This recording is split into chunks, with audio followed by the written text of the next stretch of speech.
Morning friends. कल 29 जनवरी 2026 को Orient cement limited company ने अपने Q3 FY26 के रिजल्ट्स अनाउंस कर दिए हैं। इस वीडियो में हम रिजल्ट्स को स्टडी करते हैं ऑन कंसोलिडेटेड बेसिस, साथ ही साथ कंपनी के fundamentals and technical chart pattern की तरफ एक नज़र।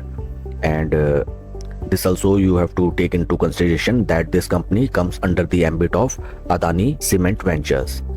Total income for the quarter निकल के आई है 639 करोड़, जो कि पास्ट क्वार्टर में थी 655.16 crore and in last year for the same quarter it was 645.86 crore. Total income में हमें क्वार्टर ऑन क्वार्टर 2.46% की डी ग्रोथ, जबकि वाई ऑन वाई बेसिस में 1.06% की डी ग्रोथ नजर आती है। टोटल एक्सपेंसेस निकल के आए हैं 596.34 करोड़, जो कि पास्ट क्वार्टर में थे 581.48 crore and in last year for the same quarter these were 629.29 crore. Total expenses में हमें क्वार्टर ऑन क्वार्टर 2.57% की इंक्रीमेंट, जबकि वाई ऑन वाई बेसिस 5.2% की डिक्लाइन दिखाई देती है इन टोटल एक्सपेंसेस। पैट निकल के आया है कंपनी का 27.79 करोड़, जो कि पास्ट क्वार्टर में था 49.08 crore and in last year for the same quarter it was 10.14 crore. PAT figures में हमें क्वार्टर ऑन क्वार्टर 43.3% की सिग्निफिकेंट डी ग्रोथ, जबकि Y on Y basis it is up by 174.12%। EPS निकल के आया है 1 रुपी 35 पैसा, जो कि पास्ट क्वार्टर में था 2 रुपी 39 पैसा and in last year for the same quarter it was 49 पैसा। ओवरऑल अगर हम रिजल्ट्स को देखें, फर्स्ट ऑफ ऑल कंपनी की जो top line sales revenue figures है उसमें हमें ठीक ठाक डेंट आता हुआ नजर आया है। PAT figures on sequential quarter on quarter basis have taken a massive dip, whereas year on year basis में पैट फिगर्स में जबरदस्त इंक्रीमेंट हमें नजर आती है। That is up from 10.14 crore to 27.79 crore. Company के फंडामेंटल्स अगर हम देखें, right now stock is trading at a P of 10.47, जबकि इंडस्ट्री का पी है 32.88। इंडस्ट्री पी से अगर हम कंपेयर करें, ओरिएंट सीमेंट लिमिटेड कंपनी का स्टॉक राइट नाउ हमें काफी अट्रैक्टिव पी वैल्यूएशंस पे ट्रेड करता हुआ नजर आता है and market cap of company is 3,394 crore. In recent past अगर हम शेयर का परफॉर्मेंस देखें, यहाँ पे हमें नजर आता है दैट बीते एक साल में स्टॉक लगभग 50.64% नेगेटिव, बीते 3 महीने में स्टॉक लगभग 23.60% नेगेटिव रिटर्न दर्शाता हुआ। शेयर होल्डिंग पैटर्न अगर हम देखें, जो कि है latest for December quarter, promoter की stake holding is constant at 72.66, FIIs की पोजीशन 5.92 से रिड्यूस होकर 4.14%, डीआईएस की पोजीशन 2.17% से इंक्रीज होकर 2.22 and number of retail share holders have increased from 96,000 to 1,02,000। Overall अगर हम शेयर होल्डिंग पैटर्न देखें, एफआईएस ने अच्छी खासी अपनी स्टेक होल्डिंग कम की है, whereas DIs and number of retail share holders have increased in this stock. आइए अब हम चलते हैं स्टॉक के टेक्निकल चार्ट पैटर्न की तरफ। This is weekly time frame, जहां पे हमें नजर आता है दैट स्टॉक ने जो कंसोलिडेशन या फिर जिसको हम सॉर्ट ऑफ डिस्ट्रीब्यूशन फेज कह सकते हैं हमें दिखाया था, that was up to the month of June 2025। Right now stock हमें उन प्राइस लेवल से अराउंड 56% के ड्रॉ डाउन में ट्रेड करता हुआ नजर आता है। सभी इंपॉर्टेंट मूविंग एवरेजेस के नीचे राइट नाउ स्टॉक ट्रेड करता हुआ, जो कि हैं 50 week moving averages, 200 week moving averages and 20 week moving averages.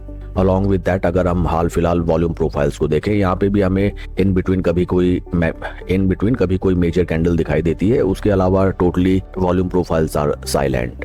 Share के परफॉर्मेंस को अगर हम कंपेयर करें विद निफ्टी 50, यहाँ पे हमें नजर आता है over an extended duration of time केवल और केवल under performance as compare to the base Nifty 50 index, whereas जबकि हम जानते हैं हाल फिलहाल बीते काफी लंबे टाइम ड्यूरेशन से निफ्टी ने भी कुछ ज्यादा खास रिटर्न जनरेट करके नहीं दिए हैं। फर्दर चार्ट पैटर्न को अगर हम देखें, यहाँ पे हमें नजर आता है दैट स्टॉक ने जो कंसोलिडेशन फेज दिखाया था near around in the year of 2022 to 23, from those price levels stock ने जब हमें ब्रीच आउट करके ब्रेकआउट दिया था एंड पास्ट के जो रेजिस्टेंस लेवल्स थे, राइट नाउ स्टॉक हमें उन्हीं प्राइस लेवल्स पे एक सॉर्ट ऑफ सपोर्ट लेते हुए दिखाई देता है।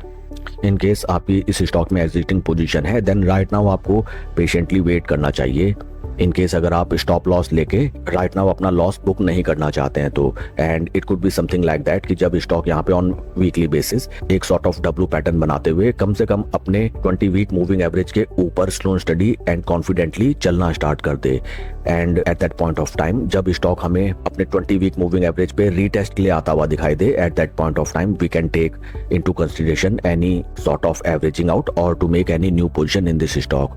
साथ ही साथ आपको let me clear it, past में जैसा हमें शेयर में प्राइस मोमेंटम देखने के लिए मिला था, सेम ऐसे ही प्राइस मोमेंटम के रिपीट होने का वेट करने का पेशेंटली ध्यान रखना चाहिए।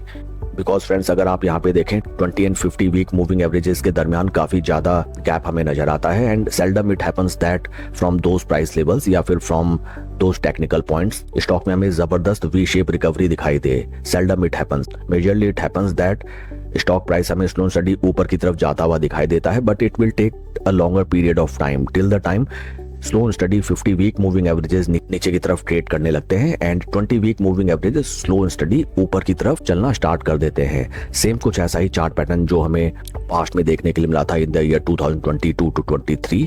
यहाँ पे आप देखिए 20 एंड 50 वीक मूविंग एवरेजेस जब एक दूसरे के टाइट कंसोलिडेशन में आके ट्रेड करने लगे फ्रॉम दोज प्राइस पॉइंट्स, जब स्टॉक ने ब्रीच आउट करके ब्रेकआउट दिया था from those price levels, stock में हमें एक तरफा जबरदस्त रैली आती हुई दिखाई दी थी। But you have to take into consideration that this entire time duration stock ने कोई भी रिटर्न जनरेट करके नहीं दिए थे और अच्छा खासा टाइम इन प्राइस लेवल्स पे स्टॉक ने स्पेंड किया था।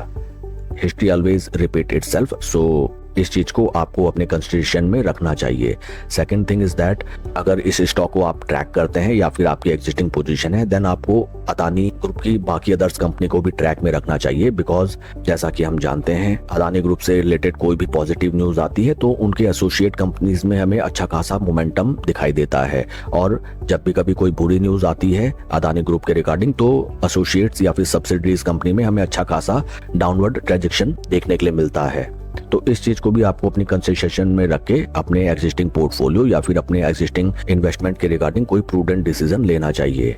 काफी इंटरेस्टिंग होगा है देखना कि आज के ट्रेडिंग सेशन में स्टॉक कैसे रिएक्ट करता है to its Q3 results. That's all for the video friends. God bless and see you always at the top. Thank you.